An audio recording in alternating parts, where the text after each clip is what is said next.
I'm Pam, and you're watching Product Pulse. Now, today we're going to be talking about a recall, a specific recall, and because it's specific, I am going to be using my notes. So you will see me reading from my notes as well as referring to them because I want to make sure that I get the information correct. Um, there has been a recall for tomatoes. It was an FDA recall that started May 2nd of 2025. Um, Now, this was tomatoes that were sold by Williams Farms Repack LLC under the H&C Farms label. The tomatoes were distributed in 3 states, and I'll be going over those states specifically. Now, this was sold between April 23rd and April 28th.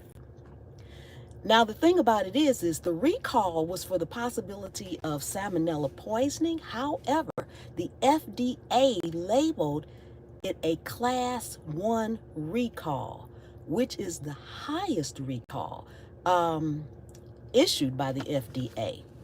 And the Class 1 is actually considered the highest because of the potential of serious health complications, or it could actually lead to death.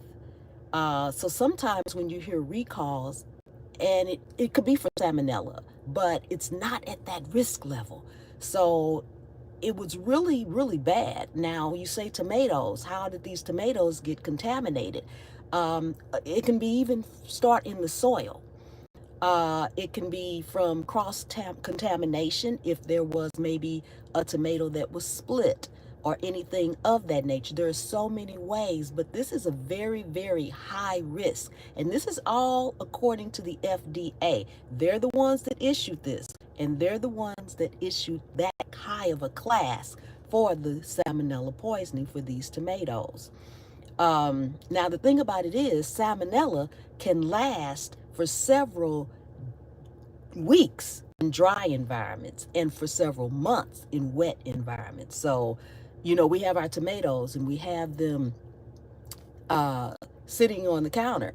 That's your dry environment. But if you put them in the refrigerator, they can last for several weeks. So we don't necessarily toss them out. So you might say, okay, well, this is June. Well, when they first issued it, I don't believe they actually issued it at a Class 1. But as of January 3rd, it's a Class 1 risk. And so that's very, very important. Now, for the sizes and the packaging that are affected, for this particular recall, these are vine ripe tomatoes. And it is for the 5x6, the 6x6, the combo 25-pound, and these are all the container sizes, 4x4 and 5x5. Also, the 2-layer, no, that's the 4x4 and 4x5 2-layer, and then there's the 60-count 2-layer. Then you have the 18-pound loose and the extra large 18-pound loose.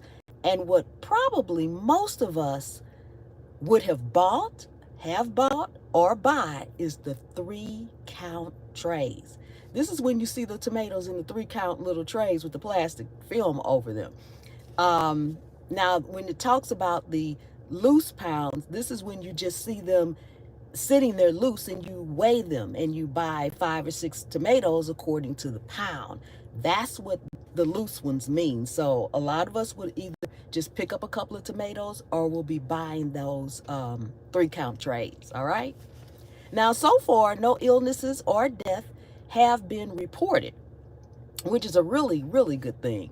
However, symptoms may include, but please, please, please keep in mind, not necessarily limited to. So don't feel like, okay, if I don't have any of these symptoms, although I may have consumed those tomatoes, I'm clear. No, okay, there are other symptoms, but some of the main symptoms would include diarrhea, fever, and abdominal cramps, okay?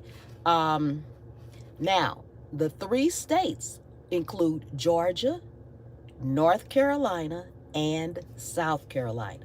Now, as time goes on, sometimes recalls update, and they'll update for more states that they find out products have reached. So if that happens, I will come back and I will let you know about those states. Now, the FDA is advising consumers to not eat the affected tomatoes. Remember, this is a class 1 recall by the FDA, which is their highest risk level. All right. Now, personally, I haven't seen any recalls anytime recently that have come down with that high of a risk. Now, what happened, we don't know yet, or I have not seen or heard yet why they specifically classified this particular recall so high. There's a lot of times recalls are for salmonella poisoning, but not at that high of a risk. And I've been searching and searching, and if I find out why it's that high, I will let you all know. But they're saying don't eat the tomatoes. You can take them back for a full refund, or you can discard them if you want, okay? Now, anyone experiencing any symptoms should definitely, contact your healthcare provider, your doctor. Don't play it off. If you know you've consumed tomatoes that were purchased during that time frame, please, please, please, if you feel ill or any symptoms whatsoever, it's best to check it out, especially because of the high risk level. That's pretty much all the information that we have right now. Like I said, as time goes on, a lot of times these recalls are updated. And if that is the case, I will make sure that I update you all as well. Now, you're watching Product Pulse, and this is Pam's Pop-Ups. If you like this kind of content, please make sure that you subscribe to the channel. As always, I will be popping up in my garden and cooking, but this is also a segment that I will be doing, so you'll know when it pops up and I'm live and it says Product Pulse.